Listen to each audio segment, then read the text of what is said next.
Bien, buenas noches, bienvenidos a todos a otra noche de conferencias de Psicoanálisis Aún. En este caso vamos a contar con la presencia de Andrea Mujica, psicoanalista y participante de Psicoanálisis Aún, y Florencia Tórtora, también psicoanalista y participante de Aún, ambas con un extenso recorrido sobre la temática de hoy. El título de la conferencia es De canallas, cínicos y perversos, lo que el psicoanálisis no quiere saber. Les doy la palabra a ellas. Muchas gracias, Alan. Bienvenidos todos y qué gusto tenerlos aquí. Em, pues mi compañera Florencia y yo hemos preparado esta presentación que pues, esperamos que suscite la conversación y bueno, que nos permita también intercambiar algunas ideas pues, sobre el cinismo en primera instancia, pero pues sobre la época, por supuesto, y la clínica psicoanalítica. Quisiéramos, pues cada una contarles un poquito de nuestro recorrido, además de lo que ya Alan ha tenido la gentileza de contarles de nosotras, y a partir de ahí, pues, vamos a iniciar ya propiamente la presentación. Entonces, pues, le doy la palabra a Flor. Bueno, gracias André, gracias a todos por estar. Bueno, en principio es un tema que claramente nos convoca y el que hemos estudiado. Yo me presento por ahí para los que no me conocen, soy psicoanalista, hice una residencia en clínica de adultos y un posgrado también, y bueno, mi tesis de posgrado versó sobre la perversión, que es un poco una de las 3 categorías sobre la que hoy voy a hablar. Así que bueno, eso es un poco mi presentación. André. Mi nombre es Andrea Mujica, psicoanalista, pues, docente universitaria también, y pues yo pues también he hecho, pues mi trabajo ha estado más centrado sobre el tema de género, sobre el tema de lo femenino, pero a propósito de la pandemia y las muchas cosas que nos deparó, en particular en la escena política. El cinismo se volvió un tema que me interesó mucho y bueno, nos encontramos con Florencia como como en ese interés, y por eso nos animamos a hacer esta presentación. Voy a compartir pantalla. No es una gran presentación, es solamente un apoyo con algunos elementos sobre los cuales estaremos volviendo. Pues tenemos el título de la presentación y esto es como la hemos organizado, ¿no? La presentación va a estar articulada en estos 3 momentos, ¿no? En el primer momento, que es un momento en el que hablaremos un poco más, recogiendo las reflexiones y algunos planteamientos desde el campo de las ciencias sociales. Particularmente nos apoyaremos sobre todo en la filosofía, en la ciencia política, eh, para caracterizar esto, pues, esta categoría que llamamos cinismo contemporáneo, en particular le hemos puesto este predicado, la apología del uno, y un poco centrándonos o recogiendo lo que desde muchos lugares se ha sostenido como que esta es la época del cinismo, ¿no? Desde lo social, una afirmación permanente de que estamos en un escenario pues el desinterés sobre los problemas fundamentales a nivel social, a nivel digamos, de los asuntos públicos. Estaría dando cuenta de una posición, de un cinismo generalizado, que por supuesto, pues, claro, llama la atención y convoca pues la reflexión académica, la investigación, porque es como el peligro de socavar pues, el lazo social y la posibilidad de mantener como el capital social activo, una vida social, una vida política más o menos funcional y que se asocia estrechamente con los efectos del capitalismo y del neoliberalismo. En un segundo momento, pues que estará, pues, Flor lo va a desarrollar más ampliamente, pero va a estar a cargo de Flor.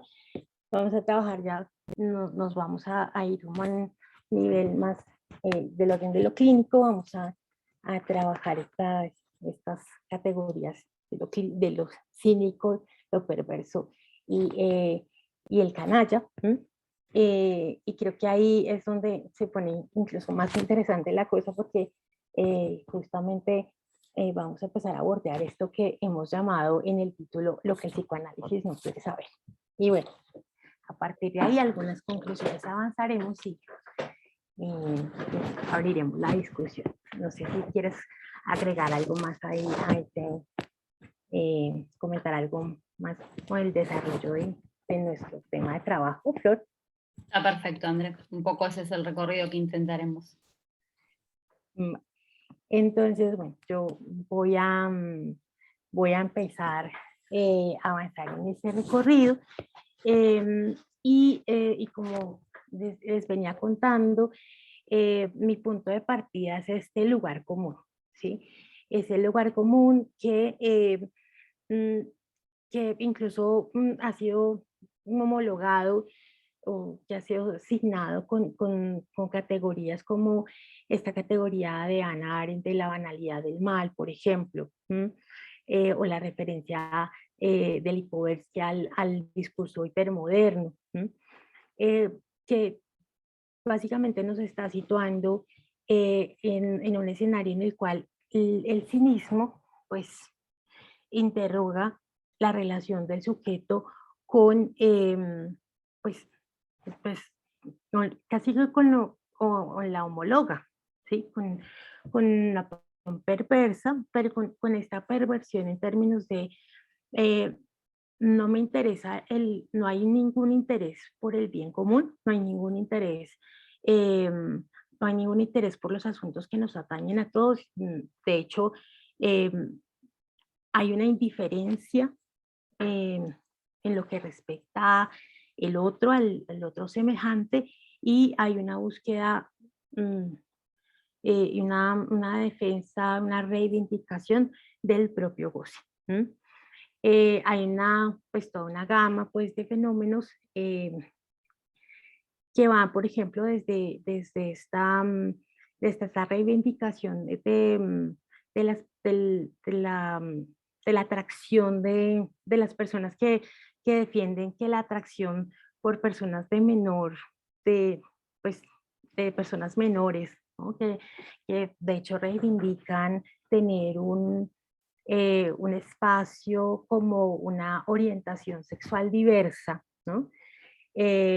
Hasta todas las respuestas de los políticos de todo, pues no solamente de todos nuestros países, pues no solamente, seguro no solamente sucede en Colombia, también sucede en Argentina y en toda Latinoamérica, pero en el caso colombiano, pues cosas como que los servidores públicos se tomen vacaciones con su familia con dinero público y que además reivindiquen que, pues que como no van a salir porque no pueden ir a San Andrés a estar con su familia, que ellos también tienen derecho, ¿sí?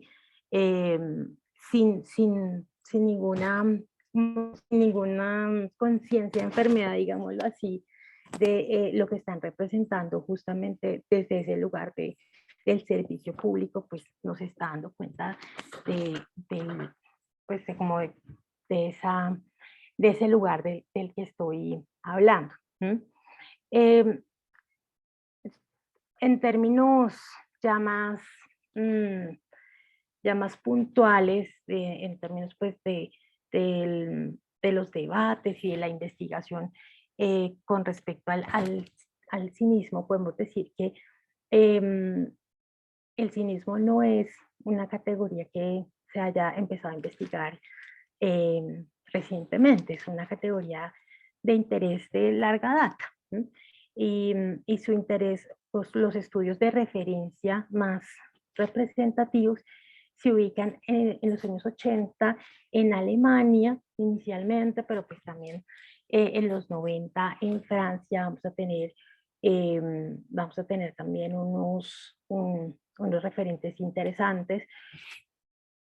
No es azaroso que sea Europa el escenario donde surja la pregunta por el cinismo y por supuesto no sea Estados Unidos, que pues el American Way of Life será justamente un modo de vida que casi que podríamos decir es el tipo de modo de vida que asimilaríamos a ese modo de vida cínico.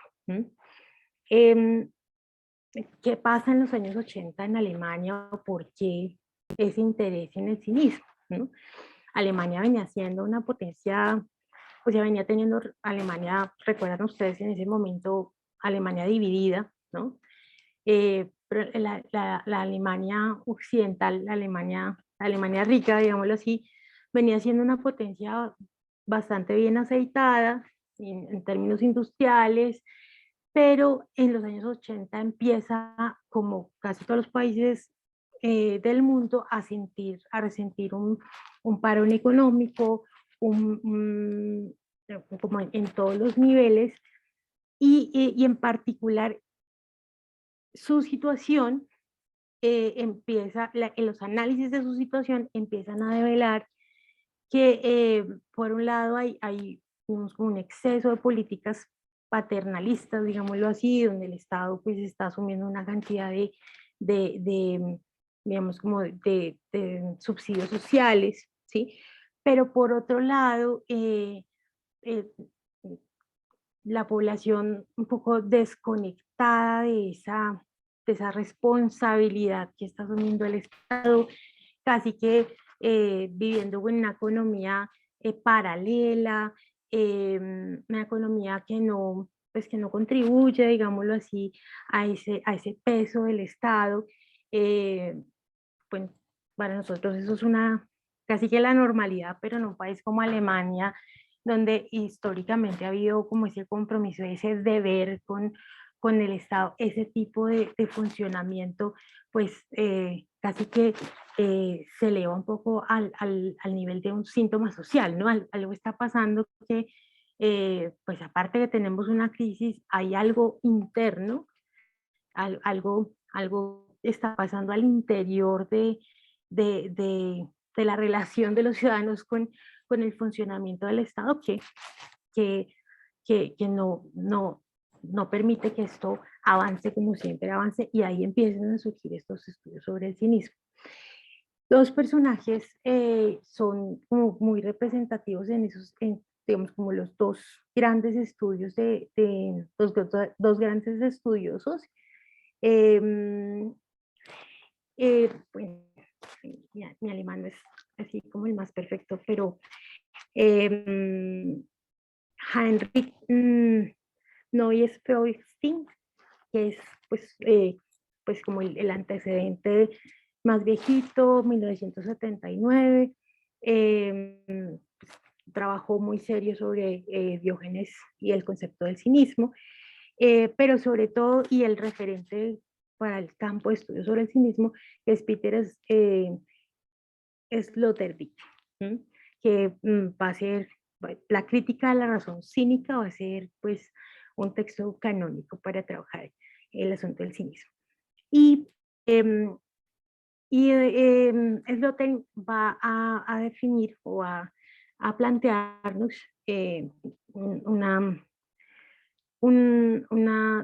como un matiz, un doble matiz, va a diferenciar dos tipos de cinismo, digámoslo así, y esa duplicidad del cinismo pues va a marcar mucho de la manera en que se entiende y se trabaja la noción de cinismo y pues también nos va a servir mucho a nosotros para poder hacer la discusión ya en un nivel del orden de lo clínico, también de lo social, pero sobre todo el orden de lo clínico. Una acepción de cinismo que vendría, que se escribiría con K.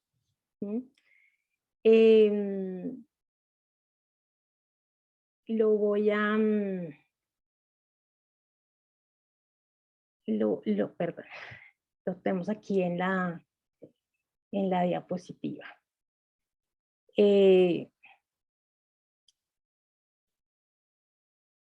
Cinismo, ¿sí? Es una variación que solo puede como plantearse en lengua alemana, ¿no? Esta primera acepción es una acepción que correspondería a la versión del cinismo antiguo, de la escuela helénica, ¿sí?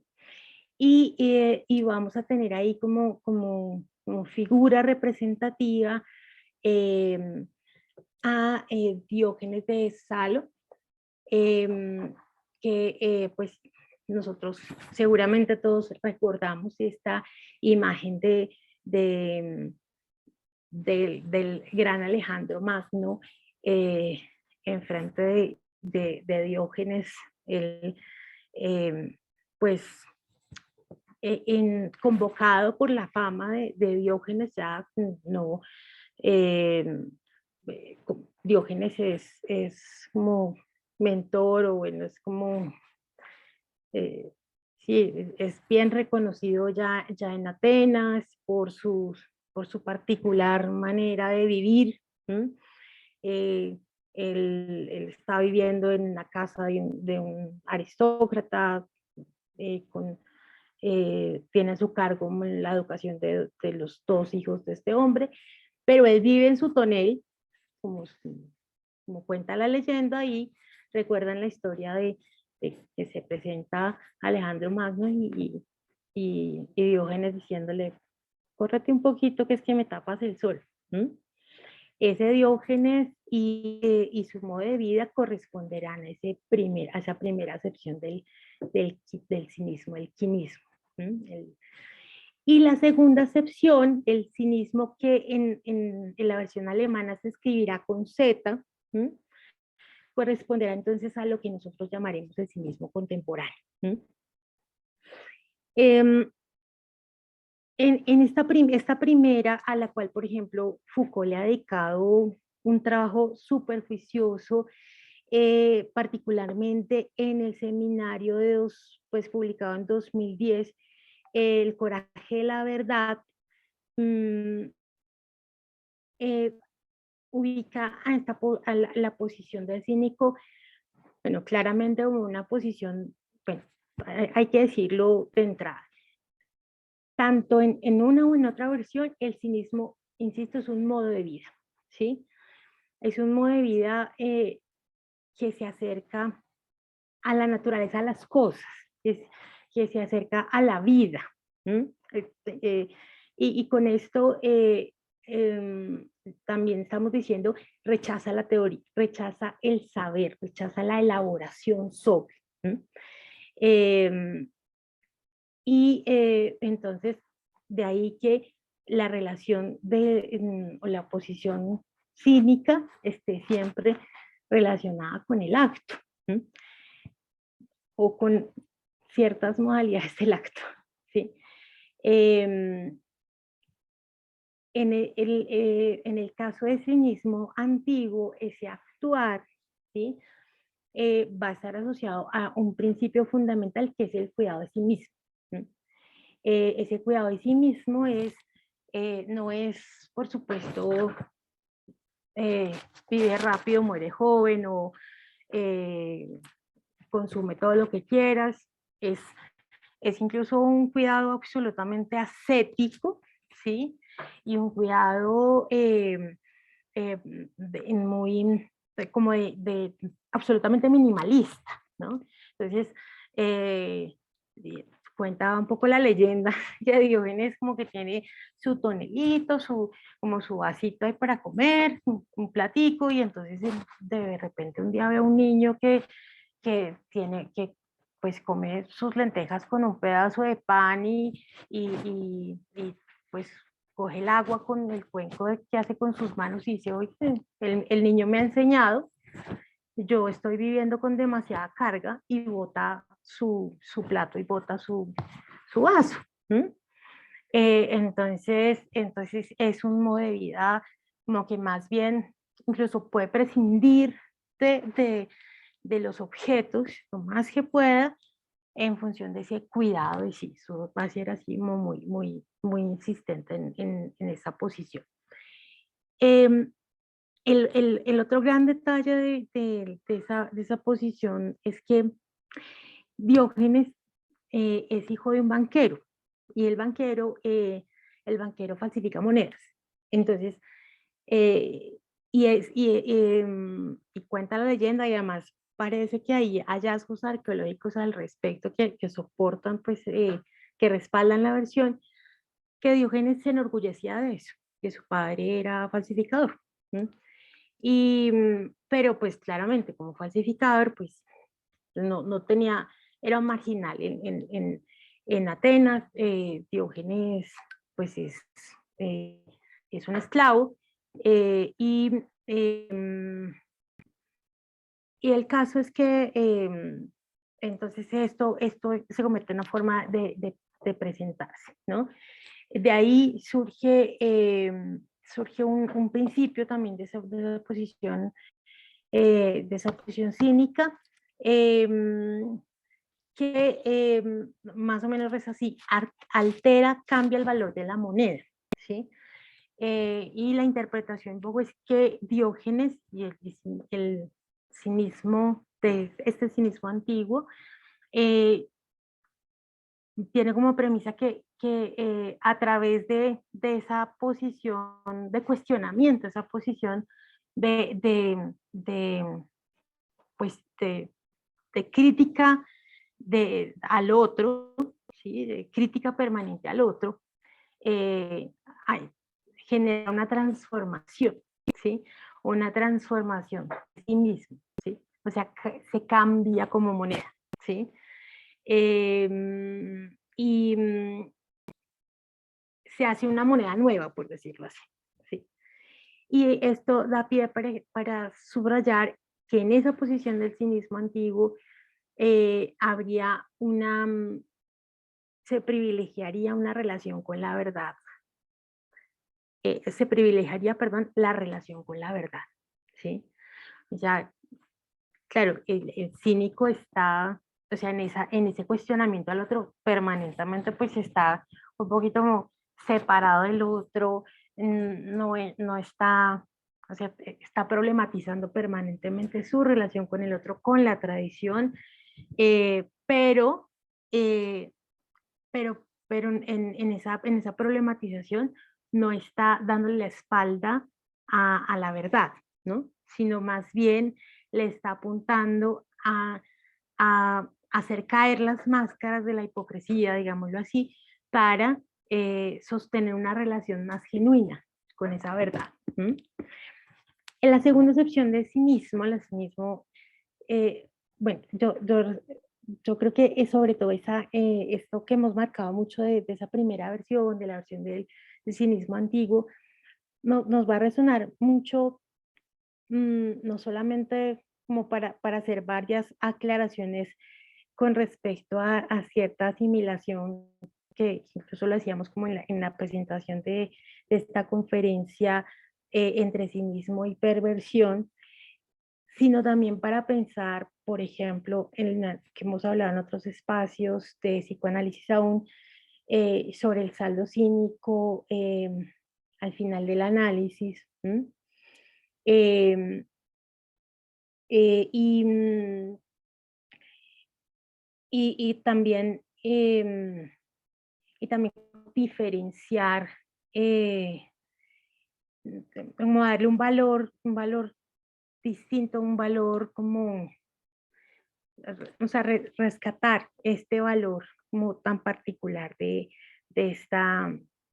lo que nos puede enseñar esta forma de cinismo, digámoslo así. Bueno, paso a la segunda y voy cerrando para dar paso a nuestro segundo momento de la conferencia. El cinismo contemporáneo.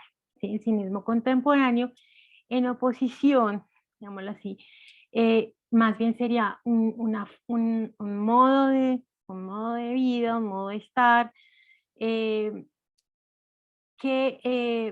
no es para nada minimalista, sino al contrario, es un modo de estar que le apunta a cada vez más obtener más satisfacción, más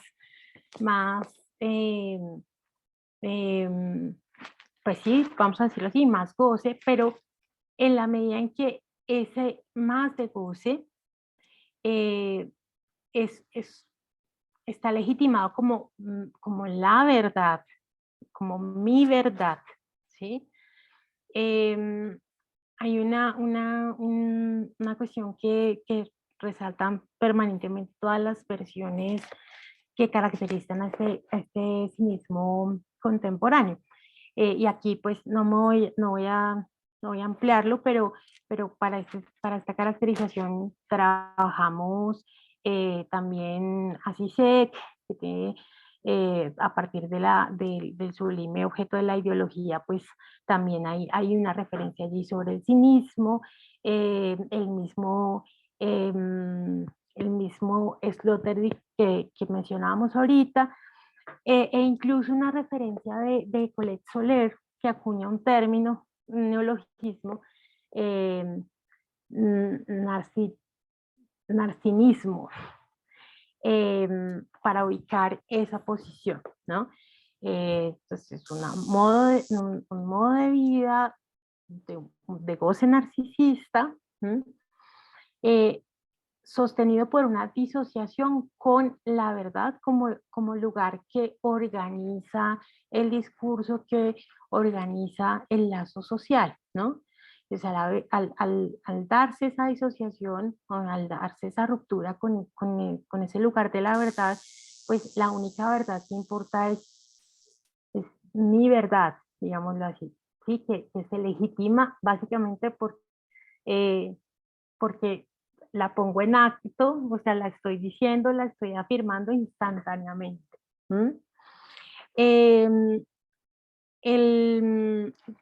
Los autores resaltan mucho, y pues esto es bien interesante, cómo el cinismo contemporáneo hace gala de los recursos del humor, hace gala de los recursos de la sátira, pero también hace gala como de cierto, del artificialismo, ¿no? Y en ese sentido, del artificialismo, pero también de bueno, de la hostilidad, de la improvisación, y cuando decía artificialismo me refería como a cierto dogmatismo artificial, ¿sí? Como una creencia instantánea en ciertas cosas que fácilmente puede ir y venir.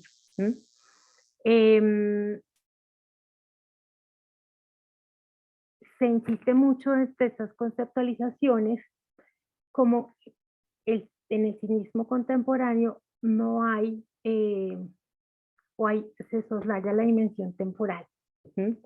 El único tiempo que existe para el cínico en la contemporaneidad es el aquí y el ahora, ¿sí? No existe el futuro, no existe el pasado, no hay necesidad de justificar nada, porque la única justificación es lo que se muestra aquí y ahora. Y esto pues nos recuerda, o lo vamos a ver como mejor referenciaban algunos de los ejemplos que trabajaremos ahorita.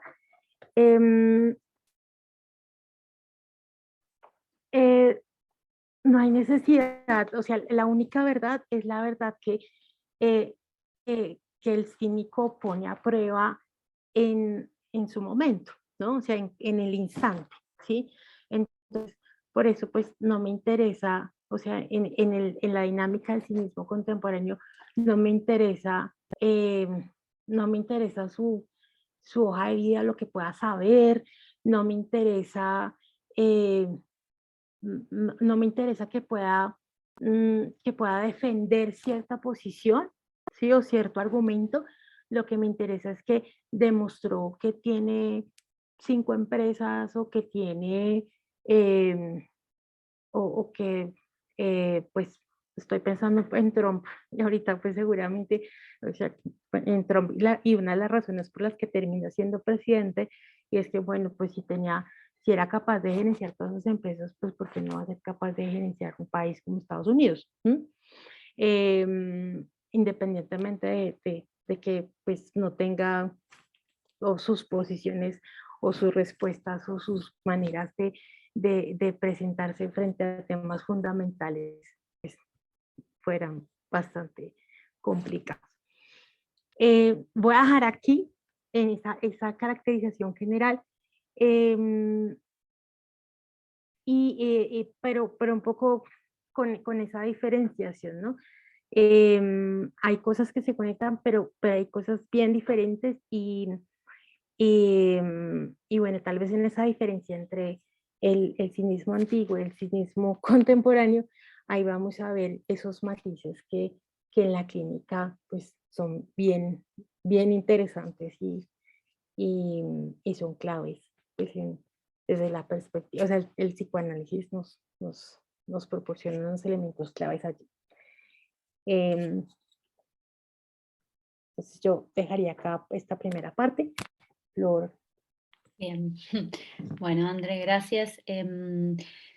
Sí, si querés, lo dejamos acá, el tema de la pantalla, y lo vemos al final, porque habíamos pensado algunos ejemplos para compartir con ustedes y pensar juntos, pero bueno, quizás antes convenga adentrarnos un poco teóricamente y brevemente en algunos de estos conceptos, que era mi idea. Bueno, tras esta exposición de nuestra colega, lo que yo intentaré hacer es distinguir brevemente cada una de las categorías que dan título a esta conferencia, para luego adentrarme especialmente en una de ellas, que es la perversión.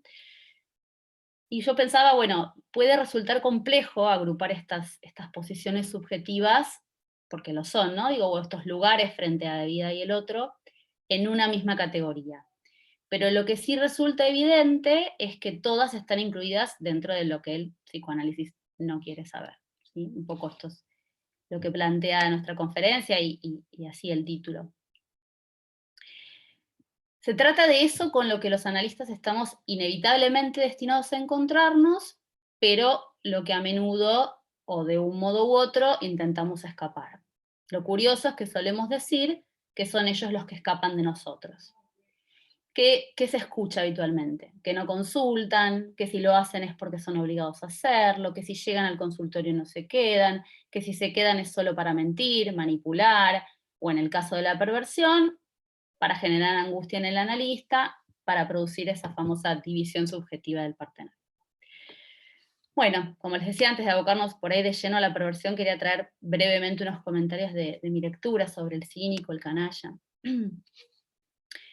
Partiendo un poco de las diferencias en las acepciones del término cínico que nos ilustraba Andrea, creo que es interesante reflexionar cómo una acepción que se refiere al término original, de la cual deriva la doctrina filosófica del cinismo, que pugnaba exactamente lo contrario al significado que luego advino popularmente, ¿sí? La austeridad, el ascetismo, la franqueza. Hoy un cínico es exactamente lo opuesto.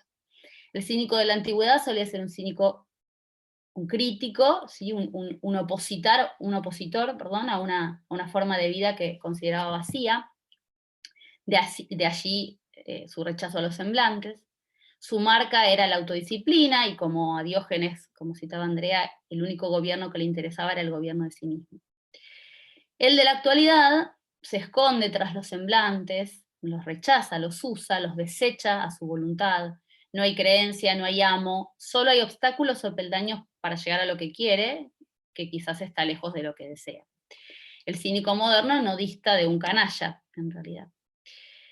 Lacan los distinguió, habló del cínico en una postura que denominó de bufonería, de payasada, de tontería. Por el contrario, ubicó al canalla en la maldad. astuta, la jugada tramposa. El canalla entonces es un villano consumado, mientras que el cínico es un inocente, pero de su boca salen verdades, que no solo son toleradas, sino que además funcionan. El canalla entonces es ese que se coloca como siendo otro del otro, el otro con mayúscula, en el sentido de que se instituye como la única versión posible de la realidad, de modo que borra los rastros de que es una versión, sino que posible, y se presenta como siendo la realidad misma. Se adopta así ante la falta que constituye al sujeto, la impostura de una sabiduría solemne, no exenta de una aparente preocupación. No sé si esto les resuena algo, pero entonces podríamos ubicar a la canallada científica, filosófica y, ¿por qué no, psicoanalítica? El lazo que el canalla establece en general está caracterizado por la manipulación de sus semejantes, donde haciendo semblante de este gran otro, ha tomado a los otros primariamente por burros. No decimos que el canalla transgrede la ley, más bien la es decir, el canalla es la ley. Y pensaba y causaba, digamos, mi interés al redactar esta conferencia, las indicaciones de Lacan sobre la conveniencia de negar el análisis a los canallas, ya que como él dice, cito textual, el desenlace suele ser la necedad, la burrada, cuando no la estupidez. Suele decir que el canalla que pasa por un análisis sale con menos recursos y por ende entonces más tonto. Si la canallada es enemiga y antitética de la rectificación subjetiva, como analistas solo queda entonces o continuar haciendo lo que venimos haciendo, o quizás podemos interpelarnos, hacernos la pregunta que le demandamos al analizante, y ver si no somos nosotros mismos a veces los pequeños canallas, esos que manipulan el deseo, cuando no el inconsciente mismo de sus analizantes.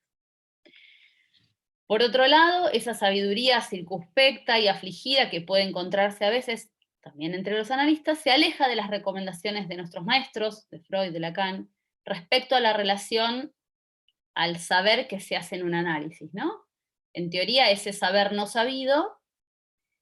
Y acá parece que sabemos demasiado sobre lo que los cínicos, los canallas o los perversos podrían hacer o no en un análisis. Quizás deberíamos no saber. Bueno, para entrar en la cuestión de la perversión, que era por ahí específicamente lo que iba a hablar hoy, arrancaría, digamos, diciendo que, bueno, que la estructura perversa presenta algunos rasgos básicos, sin duda.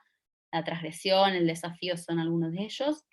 El perverso sabe de la diferencia sexual pero la desmiente, sabe del goce materno, sabe dividir al otro. Lacan mostró en Kant con Sade que el perverso no está en absoluto fuera de la ley, no ignora al otro como tal, no es más allá de la ley y más allá del otro, muy por el contrario, haciéndose instrumento de goce del otro, está sometido a su ley. La ley para el perverso es sin duda diferente de la ley de la castración y del deseo, es otra ley, la ley del goce, que manda a perseguir ese goce por todos los medios de manera ilimitada, sin detenerse ante ningún límite, justamente. Un verdadero perverso es un sujeto que ya sabe todo lo que hay que saber sobre el goce, dirá Miller.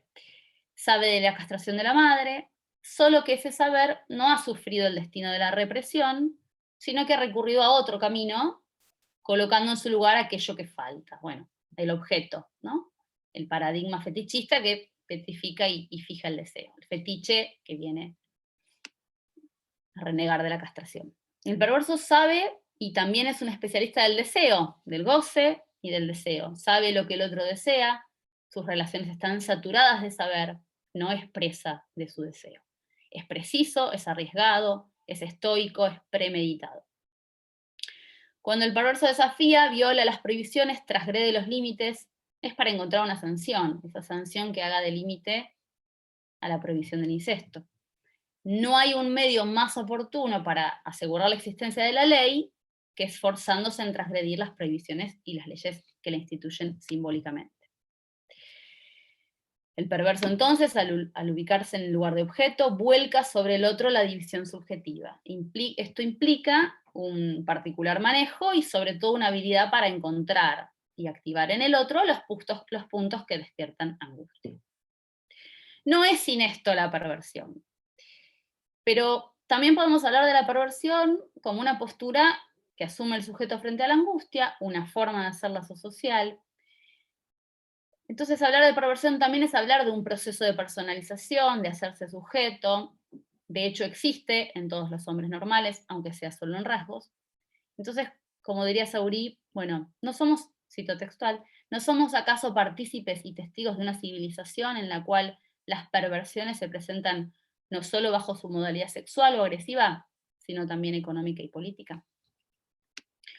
Bueno, a modo de conclusión, al menos provisoriamente, mi sugerencia es que cada uno de nosotros intente responder desde nuestra posición de analistas, hecha de nuestras propias dificultades del ser, habiendo dado algunas vueltas por estas dificultades en nuestros propios análisis, tratar de responder ante estos embates, por lo menos uno de estos, ¿no?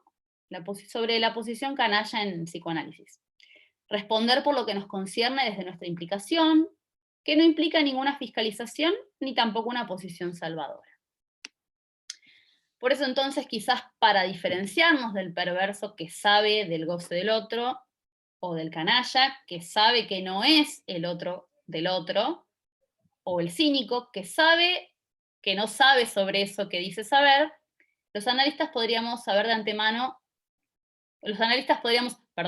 no saber de antemano, justamente, preguntarnos por eso y creer que no sabemos de antemano, ¿qué ocurriría si consultaran, más aún si se analizaran?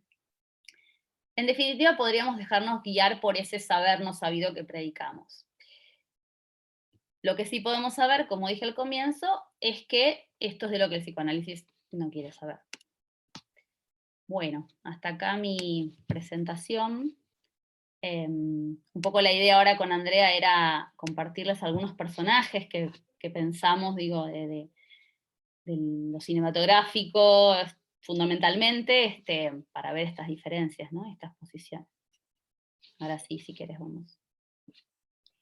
Y no, pero además, un Sí. poquito antes de presentar de compartir la pantalla y bueno, también para conversar, creo que, bueno, ver estos tres matices, pues que ya con pues, la presentación del Flor como nos permite, pues a partir de ese marco inicial de la exploración del sí mismo, pues como los pudimos modalizar,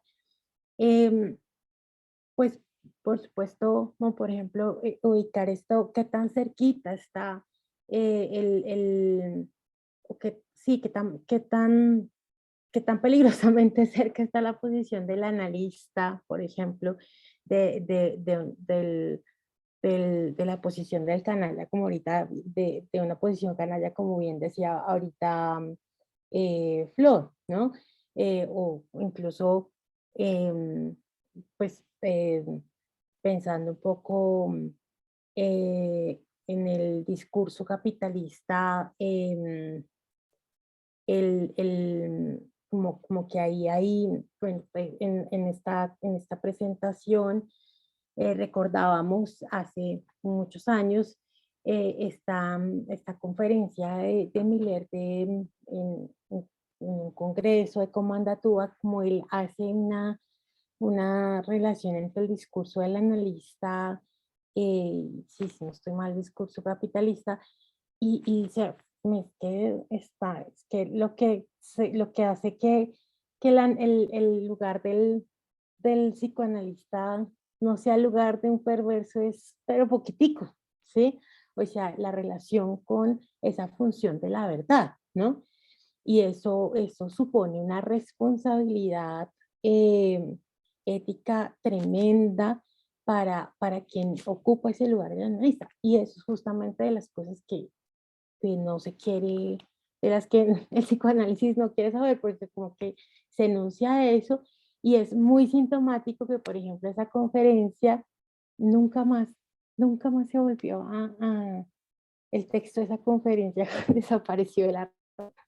entonces, eh, entonces, claro, ese tipo de reflexiones o de cuestiones creo que pues vale la pena traerlas a propósito de esto que estamos conversando. Como el pensarnos la posición del cinismo contemporáneo y esa relación con el lenguaje tan ligera, ¿no? Porque en últimas, cuando decíamos, o cuando yo planteaba esto de la disociación entre la disociación con el lugar de la verdad, pues el efecto es una relación con el lenguaje en la que el sujeto no se compromete, dice cualquier cosa, ¿sí? Y pues esa cualquier cosa no, pues no conduce a nada. ¿Mm? No conduce a nada, no tiene ninguna consecuencia y ya ni siquiera me interesa cuidar, decir a la opinión pública, eh, no sé, como tener la mínima decencia de decir que no me estoy, pues, que no me sobornaron, que no acepté un soborno, ¿no? Sino que hasta casi que descaradamente lo digo así, y eso que eso cómo pasa, o cómo lo podemos acercar, o cómo desde ahí cómo podemos también cuestionar eh, el ejercicio de las instituciones psicoanalíticas, por ejemplo, ¿no? Entonces creo que esta conversación y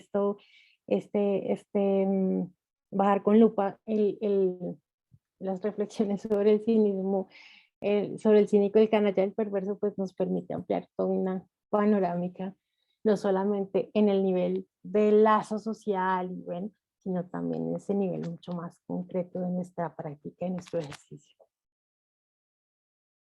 Ahora sí, compartir la pantalla.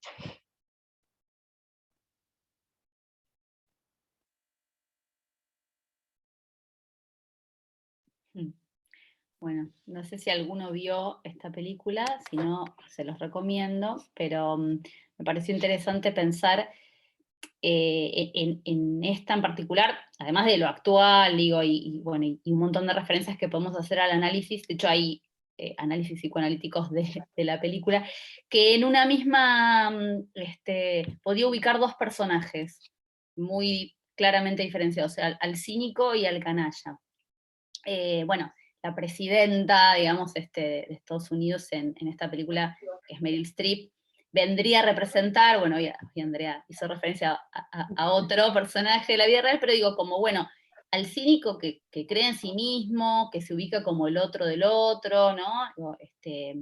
Que pugna por una verdad, y que, bueno, la vende como la única y, ¿no? Y absoluta. Y, bueno, si pasamos a la siguiente, Andrés.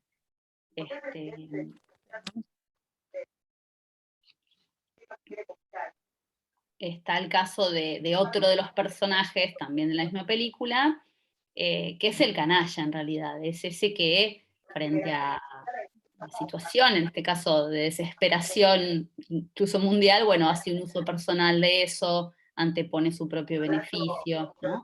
Inclusive están muy bien representados en este punto, bueno, la presidenta casi bufonesca, ¿no? En esto de la payasada, y que hay gente que le cree, digo, ahí la mitad de la población serían esos burros que creen en lo que dice el cínico, y este canalla que es, no tanto la representación del mal, pero más o menos, digo, por lo menos de justamente este beneficio propio, ¿no?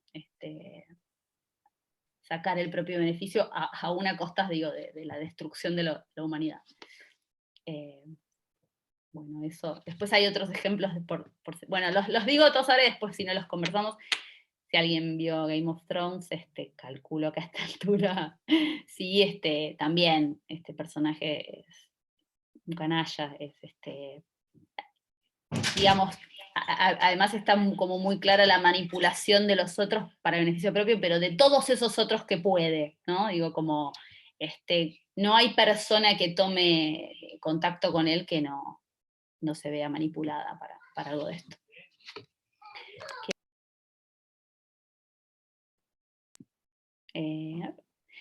Bueno, no sé si quieres decir algo vos, André.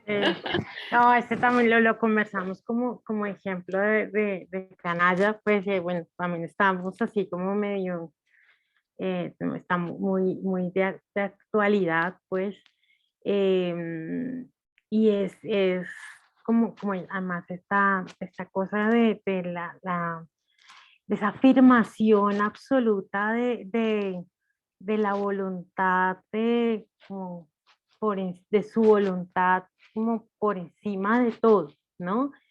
Pues, pusimos esta cita de Miller, de acero, intocable, cerrado, eh, pero también esto con este esplendor del canalla, su virillo maléfico, que proviene de no aceptar ni al otro, o sea, no hay, no hay comunidad internacional que valga, ni mucho menos, eh, y pues además casi como que pues denunciar ese carácter de ficción de esos otros, ¿no? Y esto también pues que creo que es hay sí un común denominador de esas tres posiciones que ubicamos y es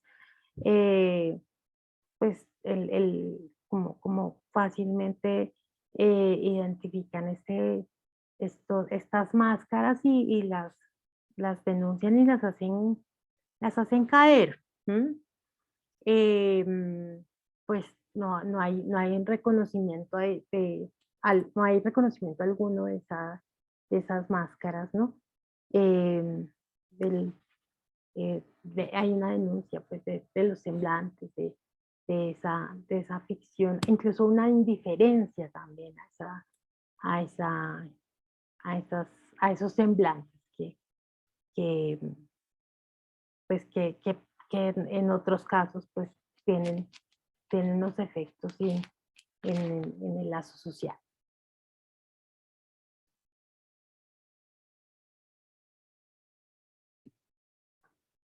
Bueno, en este caso yo no la vi, pero me hablaron mucho del personaje de House of Cards, que estaría ahí, me parece, en realidad. Es más una psicopatía que está más próxima al canalla, pero bueno, también lo puse por si incluso alguno lo conoce, quiere decir algo.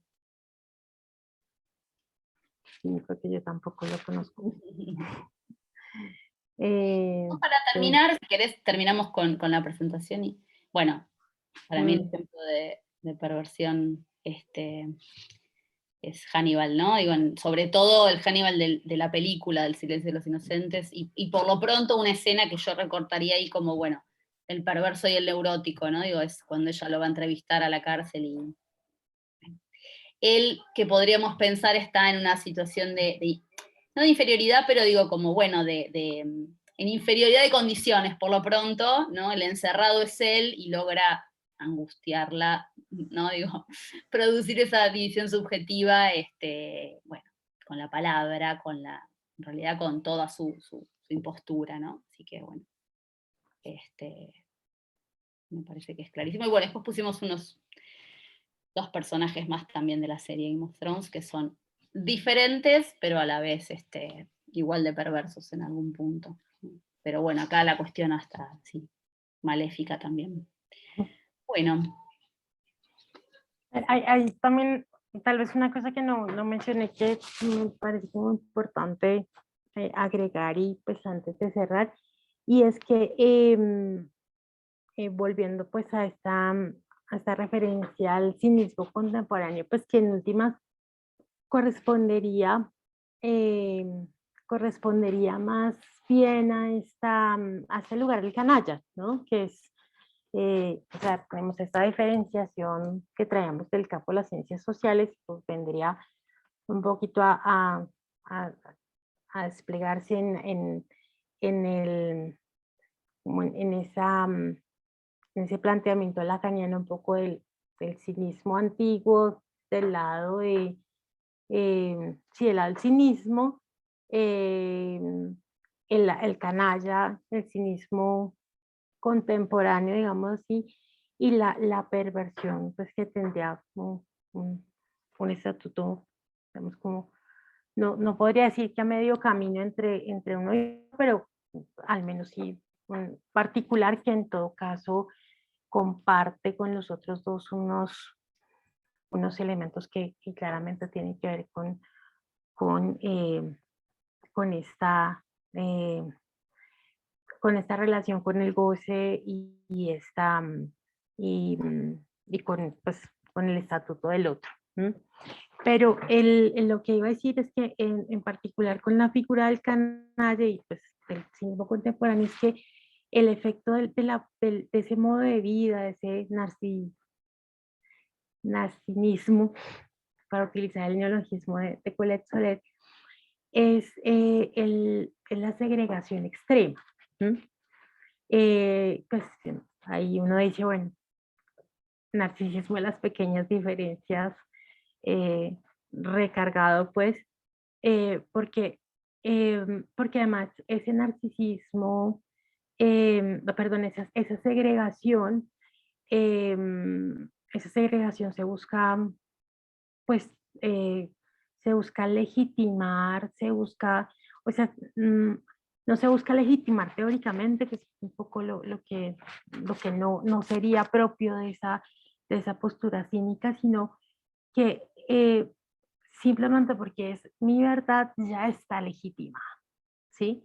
O sea, eh, ya va de suyo que es legitimada y que en tanto es mi forma de goce, entonces solo es posible la mía y ninguna otra entra dentro de las posibilidades. ¿M? Entonces, eh, tenemos, tenemos nuevamente como esa lógica de exterminio del otro también en la canallada y en esta, en este, en esta postura, este modo de vida, pues digo modo de vida entre comillas, que por supuesto también nos hace pensar en, bueno, siempre como qué alternativa, ¿no? O sea, como desde el psicoanálisis también podemos eh, abrir algo distinto. Y, y, mm, y en ese sentido, y ahí sí para cerrar, creo que es el momento también de plantearnos salir de la intervención por la vía paterna, ¿m? Que creo que también es la otra cuestión que, que, mm, que, que nos está, o por lo menos que nos interroga el trabajo desde la perversión y, y pues estas posiciones subjetivas pues que justamente pues están todo el tiempo cuestionando esos semblantes, ¿no?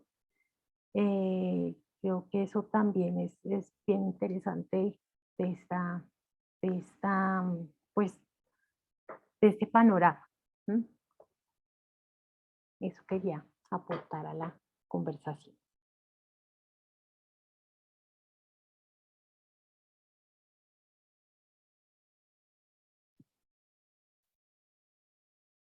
Bien. Bueno, comentarios, aportes.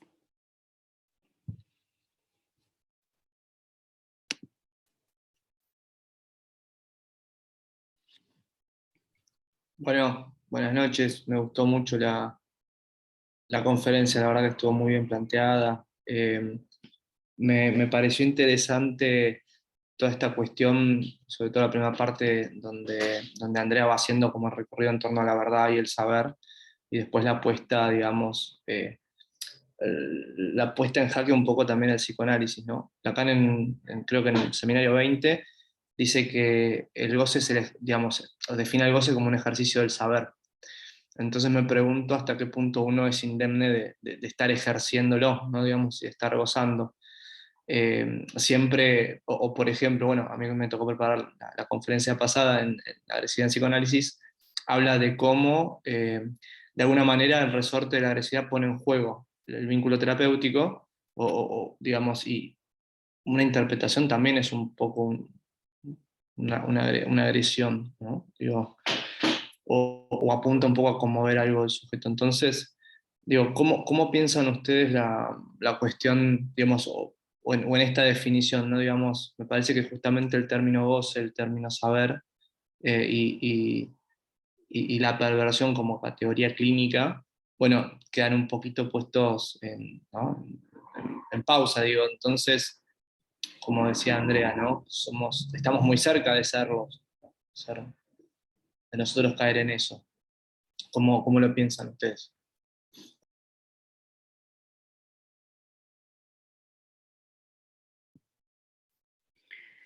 Bueno, en realidad mientras hablabas pensaba en la violencia en la interpretación, ¿no? De Pierre Lanier, digo, se recorta esto de lo que puede ocurrir ahí, eh, por lo menos tomada la interpretación como una verdad, ¿no? Y bueno, se puede ahí como imponer. eh, lo que pasa es que, bueno, ahí hay que ver si no es necesaria también, ¿no? Digo, incluye esta dimensión, pero también esa otra, ¿no? Incluso ella habla de la interpretación materna, ¿no? Como algo que, bueno, significar ahí, ¿no? Ser ese tesoro del significante, de alguna manera puede ser agresivo, pero necesario. Creo que lo mismo ocurre en el análisis. Pero bueno, por lo pronto es preguntarnos, ¿no? Es como, yo lo que proponía es esta cuestión de, bueno, interpelarnos, como decía, y quizás caeremos en las pequeñas canalladas, digo, por lo pronto en este lugar de la verdad, pero bueno, creo que es dar lugar a que quizás no vengan a hacer eso que pensamos que van a venir a hacer, ¿no? Digo, un poco también mi tesis habla de la rectificación subjetiva en un caso de perversión, digo, y bueno, no sin avatares transferenciales digo, y haciendo de límite al goce y digo, pura orientación, pero bueno, me parece que esa es la propuesta, ¿no? Como, bueno, no saber sobre eso que puede llegar a ocurrir, ¿no? Sí, yo creo que por ahí, o sea, de todas maneras, hay que contar con la falibilidad también, pero tampoco recostarse en eso, porque creo que a veces es como, no sé, como un poco lo que hemos conversado también en diferentes espacios de psicoanálisis a uno como bueno, ya vendrá el caso por caso, y entonces uno a veces también se sorprende como adormecido también ahí, como en la repetición de la fórmula, y tampoco se interroga cosas. ¿M? Y, y la perversión es como una de esas, o como estas cuestiones eh, que estamos como de la clínica, que estamos como ventilando, incluso esto, y temas sociales, ¿no? O sea, que también estamos interrogando, como desafiarnos, como a pensarlos diferente, como también a ver nosotros como, bueno, estoy pensando esto siempre lo mismo. Creo que es como también un poco así, y también interrogarse sobre el propio análisis. Bueno, yo creo que es como eso, siempre va a ser un asunto ético, eso creo que también es como el desafío, que no hay, en tanto no hay otro del otro, no va a ser de otra manera, ¿sí? Pero sí, como que creo que uno puede sí tomar un, como, como una parte un poquito más activa en el asunto de no quedarse como tan, tan en lo que ya está como establecido.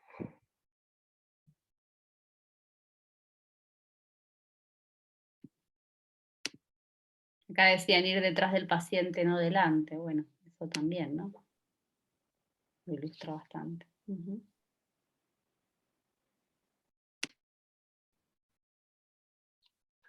Bueno, por mi parte agradecerles primero, realmente un recorrido sumamente interesante, de muchísimo rigor y me parece muy actual. Me quedé con varias cosas, me pareció muy interesante, ¿no? La distinción fina entre el cínico y el canalla. Creo que con los ejemplos cinematográficos se termina de abrochar, ¿no? Claramente, y me parece una distinción fundamental, ¿no? quizás de extinción, y sobre todo pensaba en la dimensión clínica, de la clínica de la perversión, ¿no? Esto que siempre nos dijeron, que el perverso viene a cuestionar al analista, que hay que echarlos del consultorio, y que se constata en las clínicas propias, ¿no? Cuando en general un sujeto perverso viene, suele venir echado muchas veces de consultorio analista, por lo menos lo he escuchado. Quería preguntarles un poco más sobre eso, porque hay una clínica posible, efectivamente, se constata, son otras coordenadas, Megdi lo ha trabajado también en el seminario del año pasado. Quería preguntarles por eso, y Florencia, vos hablabas de esto que trabajaste en tu tesis, de ubicar la dimensión de la rectificación subjetiva en la perversión. Quería ver si podías ampliar un poco más sobre eso, y también preguntarles a ambas por eso, ¿no? ¿Cómo piensan una clínica posible o algunas coordenadas?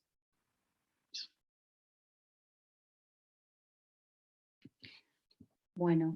Yo tal vez empiezo un poco porque creo que mi intervención es más cortito porque ya que me acojo un poquito a lo que decía Flor, y es que no solamente es como la perversión como pues sí, como el paciente perverso, digámoslo así, sino como las diferentes formas que toma la perversión, y también como esto está también como respuesta a la angustia. Me parece que es algo que yo siento que a mí me llega más a mi consulta, y que uno a veces como, o sea, cuando uno está como muy formateado como con,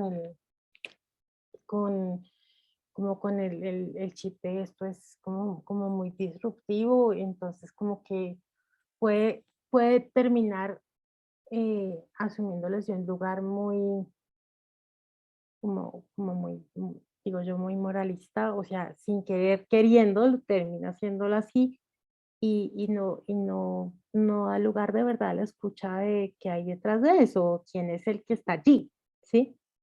Entonces, en ese sentido, creo que pues, es como también como permitirse escuchar al sujeto que está allí, y soltar un poco esa prevención que la misma literatura o que la misma formación le va a uno como poniendo sobre todo lo que tenga que ver con perversión. Pero ahí la experta más precisamente es Flor. No, tampoco experta, pero bueno, porque pensaba que, digamos, quizás puedo hablar más en particular del caso, y como vos me preguntabas, Alan, bueno, en el caso particular de mi tesis yo hablo de un caso de perversión específicamente con un rasgo exhibicionista muy marcado. Entonces es dentro, digamos, de los subtipos, si se quiere, y fundamentalmente lo que yo ubico como rectificación subjetiva tiene que ver con un pasar muy claro de mostrar al poder decir, digamos, como todo un tiempo de análisis que tuvo que ver con venir a mostrar, venir a exhibir eso, ¿no? Digo, literalmente del cuerpo, bueno, y sus heridas de guerra, hasta, bueno, una serie de demostraciones de lo más variado, a poder pasar bueno, a dejar eso de lado y empezar a escuchar lo que tenía para decir, pero digo, él empezar a hablar y empezar a escucharse, y yo también poder empezar a escuchar y a dejar de ver, ¿no? Pero bueno, para que eso ocurriera, tuvieron que sucederse un sinfín, eso decía, de maniobras transferenciales, digamos, de señalamientos de orientación, de goce, ¿no? Como que por supuesto incomodan, cuando no angustian. Entonces, bueno, creo que hay algo de eso que es lo que nos pasa en la clínica con la perversión, que es, bueno, preferimos no estar ahí, digo, alertas permanentemente, ¿no? Digo, a eso que nos está incomodando y que, ¿no? Y que está ocurriendo ahí, bueno, con qué tiene que ver y qué tengo que hacer con esto, cuando no, por supuesto, muy a posteriori, digo, como es eso que el perverso hizo con nosotros y nos dimos cuenta, por más alerta que estemos. Entonces, bueno, creo que eso es lo que también hace que mejor que ni entren, y si entran, que salgan rápido.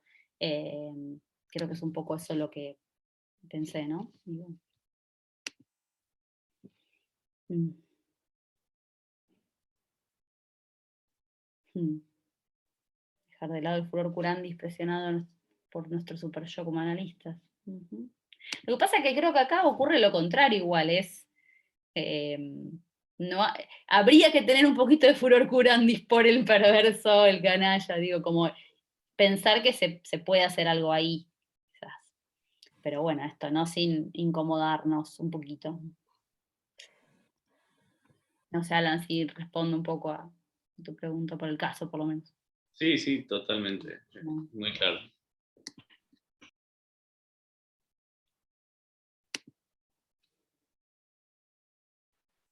Bueno, hola.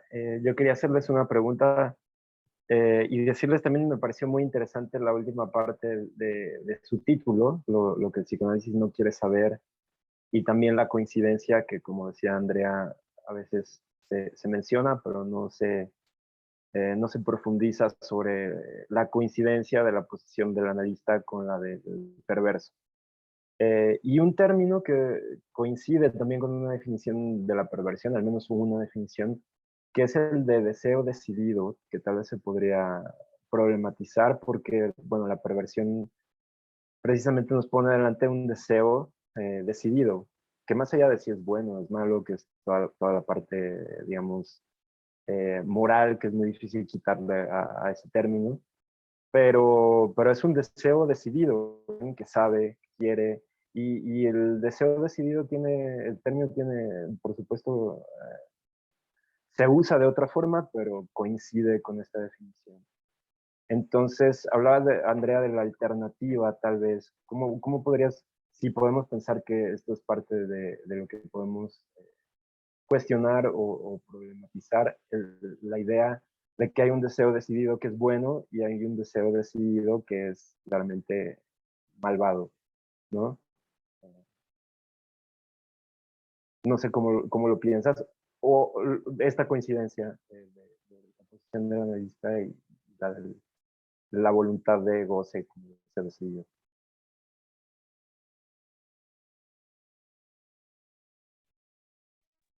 No, pues la verdad es algo ahí como que, que lo que le doy vueltas y porque, porque sí, para mí es una pregunta, es algo que me hace mucha pregunta. eh, y yo creo que, bueno, en parte, porque creo que aunque nunca se diga así como tú lo acabas de decir, como que hay un deseo decidido bueno, hay un deseo decidido malo, hay ciertas categorías que terminan tomando sus matices, eh, asumiendo ciertas prescripciones, ¿no? Em, y, y sobre todo cuando eso, pues, digamos como que eso se instala como en la formación, em, como que eso se vuelve muy pesado, ¿no? Y uno como que no lo, pues, como que no lo reflexiona tampoco, sino como que no se va yendo y con eso y bueno, ¿y eso qué? Como qué implicaciones tiene. Ya, ya mucho tiempo después uno como que se interroga sobre eso. Pero creo que en esto de que del cinismo, el cinismo no, o sea, la posibilidad de que haya una relación con el tiempo distinta y haya una relación con el saber distinta, ¿sí? Creo que ahí hay esa posibilidad de que, como de pasar o de no pasar el límite de la canallada, ¿sí? Eso es como lo que yo he venido pensando, ¿sí? Porque en todo caso, em, pues, claro, es que la función del analista implica, pues sí, implica una relación con el otro, pues, de cuestionamiento, implica, pues, implica implica una relación con lo real, pues muy cerquita, digo yo, ¿sí? Muy cercana. Y sí, un saber desde allí, pero es eso, un saber que por lo menos, un saber que, o la posibilidad de elaboración de eso, ¿sí? Y de introducir un tiempo, no esa instantaneidad, mm, no esa improvisación, ¿sí? Que está más como del lado del canalla. Me parece que ahí puede haber algo que oriente. Sí, sí.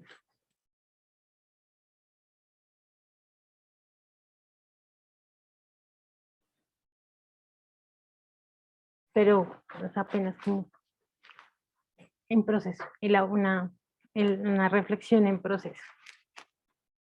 André, hay una pregunta que por ahí vos podrás responderla mejor, quizás. ¿Cómo se relaciona la génesis de la perversión con lo real del capitalismo? En particular en aquellos sujetos cuya canallez no les ha dado frutos particularmente llamativos para la comunidad, a diferencia de los políticos. Yo creo que, pues, pues creo que ahí la podemos trabajar las dos, pero es que el asunto también es pues la perversión como estructura, digámoslo así, y la perversión como eso que tú señalabas ahorita en la conferencia, como esto del orden de lo social y la instalación en el lazo social de un exceso, ¿sí? Que no logra ser como regular, o incluso un exceso que es, que es un mandato del mismo lazo social, ¿sí? Y en ese sentido, ahí uno dice, claro, si el capitalismo como un modo de producción, ¿sí? Introduce un imperativo de exceso, ¿sí? Un imperativo de exceso que pues viene del lado que lo sostiene la técnica, que lo sostiene el, el, el, el imperativo de hay que consumir para que pueda de sostenerse el plus de goce que, que pues que realmente es lo que viene a darle ese más al amo capitalista, digámoslo así. Entonces es allí donde esa, como esa dinámica, pues sí, esa perversión, digámoslo así, generalizada, entre comillas, pues tiene lugar en lo social. Por supuesto que ahí hay un tema y es, eh, en el contexto, desde muchos lugares se habla de, vivimos una época de la perversión generalizada asociada a la concepción de la declinación del nombre del padre, declinación del nombre del padre que pues no solamente está anunciada por Lacan, sino que hay un reconocimiento de que sea por la vía de la imago paterna, o sea por lo que algunos autores desde la sociología llaman cierta anomia social, hay una pérdida de unos referentes normativos desde finales del siglo XIX y pues que se ha pues que digamos que ha atravesado todo el siglo XX y pues que está plenamente instalado pues ya en nuestra época y que eso ha dado lugar a unas formas sociales pues en las cuales no habría regulación, no habría mayor regulación, sino más bien una promoción de todos consuman, todos gocen, está abierta la mesa para todas las perversiones, digámoslo así, para todos los excesos, ¿sí? Es como yo lo respondí.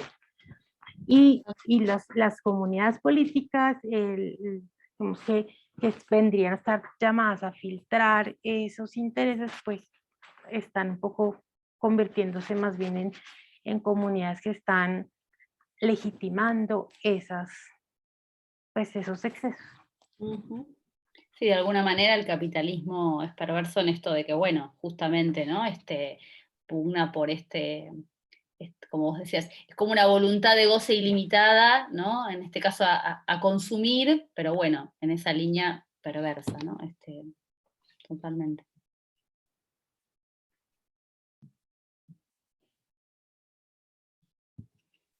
Bueno, ya son las 10, no sé si hay algún otro comentario.